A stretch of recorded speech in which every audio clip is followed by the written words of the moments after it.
You're tuning into Black and White Sports on YouTube. The no-holds-barred truth on sports. The main event starts. All right, Black and White Sports supporters. Well, we're going to talk about Unrivaled because there's a couple of things. There's a new report.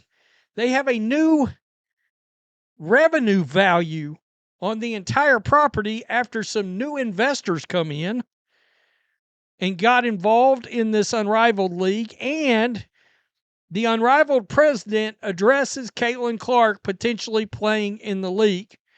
Now, I know most people absolutely do not want to see her play in this league, and I don't blame you because it's a league made up of a bunch of stars, quote unquote, from the WNBA that really can't stand Caitlin Clark. And then all she would be doing would be lending gigantic financial support to that league made up of stars that cannot stand her. The problem is that's exactly what she's doing in the WNBA. Let's be honest.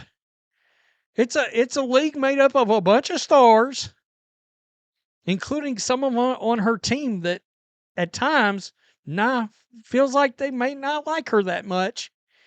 Or they may feel like they're more important or as important as she is to the team and to the league. When we know, we've seen the numbers with and without, we know better. All right? But the fact is, that's exactly what she does with the WNBA. It is. She's playing in the pay us what you owe us league. So it's if you're willing to play in the WNBA with all these people that can't stand you, then the Unrivaled's sort of the same situation. All right? Except, frankly, the Unrivaled may pay you a bigger salary to do it. And what they're willing to pay her, I don't know at this point. And I don't know if she might not do a iron sharpens iron. I want to play some basketball. It's been a long time. And I don't want to wait all the way around to next May to play basketball when who knows if we're going to play in May of next year. It would have been a very long time. Let's say they go on strike, go into a lockout, they'll come back till the end of June. Do you know how much basketball Caitlin Clark will have not played by then? She'd almost be out a year. Maybe she just wants to play ball. I don't know. I know a lot of people are absolutely against it. I understand it. Normally, I would be like, nah. Now I'm just sort of like, well, it's 6 in one hand and half a dozen in the other. The thing I don't like about this damn league is it's 3-on-3. They desperately need to become a 5-on-5 league, in my opinion, if they want a chance to make it. Unrivaled, the women's professional 3-on-3 basketball league, said Monday it had closed a Series B investment round valuing the league at $340 million. League president Alex Brazell declined to share specifics beyond the investors, which were led by the Bessemer Venture Partners, but the league's valuation rose 10 times from the spring of 2024. So they went from being valued at $34 million to $340 million. Quote, unlike the first two rounds where we were out in the market, this one was organic, Brazell told Front Office Sports. We weren't searching for more capital. We built a long enough runway to operate without it. But it was the right partner in Bessemer, who is one of the biggest tech funds in the world. Now, somebody sent me a DM and said that Google was involved in this. I tried to find that. I tried to validate that. I can't find that. I tried to see if Google had any involvement in the Bessemer Venture Group. I couldn't find that either. All right, or that any of their members that I could see was involved with Google. I didn't show that either. I couldn't find that either. But I'm just telling you, I got a DM telling me that. Quote, I've learned from a lot of our great investors when you can take the money when you don't need it, it's much better when you can go find the money when you do need it. Okay. Serena Williams was included in the round of funding, while Warner Brothers Discovery and Alex Morgan's Tribe Ventures added to their previous investments in the league. So they added yet more money into the league. We know Warner Brothers Discovery, TNT, and all that. That's of course, those networks that showed these games. The Series B precedes the league's second season, which is set to tip off in January. The inaugural season was in Miami last year, with the league's initial 36 players earning record salaries and equity in the league. Atlanta Hawks guard Trae Young and Orlando Magic big men Franz and Maurice Wagner also invested in the Series B round. Absent from this round in the league's initial investor group are any WNBA or NBA owners. No shit, they're competitors. The NBA and WNBA did not respond to inquiry about whether or not the league's owners were permitted to invest in the 3-on-3 basketball league. Quote, we went to the WNBA early, Brazil said. Number one, told them about it, and we were certainly open to partnership in terms of equity and ownership. It's really to draw the comparison, like what's going on between the TGL and PGA. That's how we looked at it and approached it.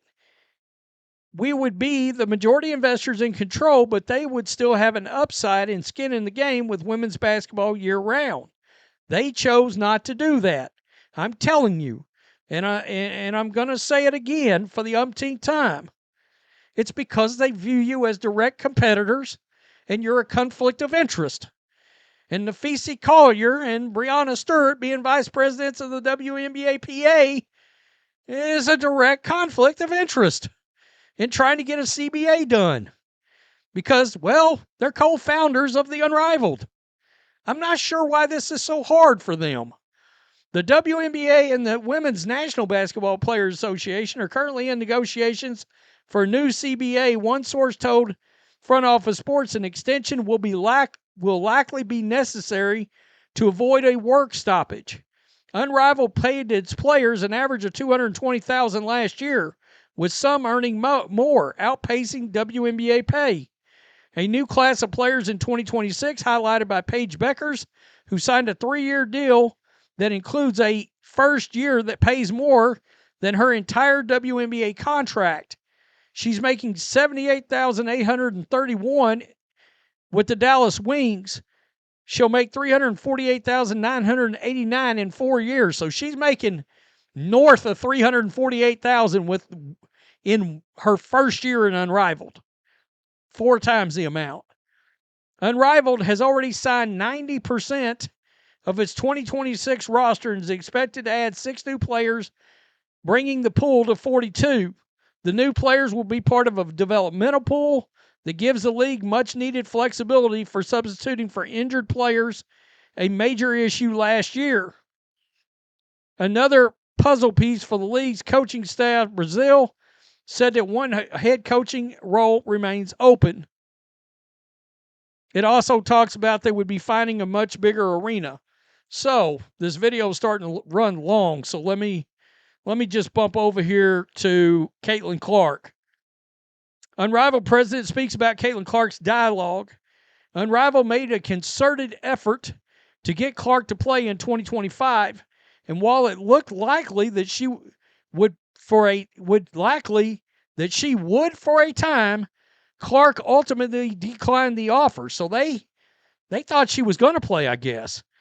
Instead, electing to stay in Indianapolis, remain in the weight room, and work on specific skills before her second WNBA season. That didn't work out. On September 8th, the news broke that Unrivaled has raised another round of funding. That's what we just talked about. Quote, there's no current dialogue taking place right now, Brazil said of discussions with Clark. He added he then added, everyone knows we want the best players. Everyone knows that if they're interested, we always have spots. So he's saying if she wants to play, they will make sure she's got a place to play, which of course they will, because it pretty much guarantees you twice the amount of TV eyes, maybe 3 times the amount of TV eyes. And now this does present an opportunity if you're Unrivaled. After she missed so much time in the WNBA this year, people would like to see Caitlin Clark play ball. So they have an opportunity from a viewership standpoint right here. If they offer her enough money and can get her in there, I think she could do more for their ratings than she would normally do for their ratings, because it's been so long since we've watched her play. God, I don't want to watch a 3x3 league. I don't. I literally made it through one half of basketball last year. I tried. And I was like, no, I can't stand this 3x3 game. I think at some point they have to go 5x5.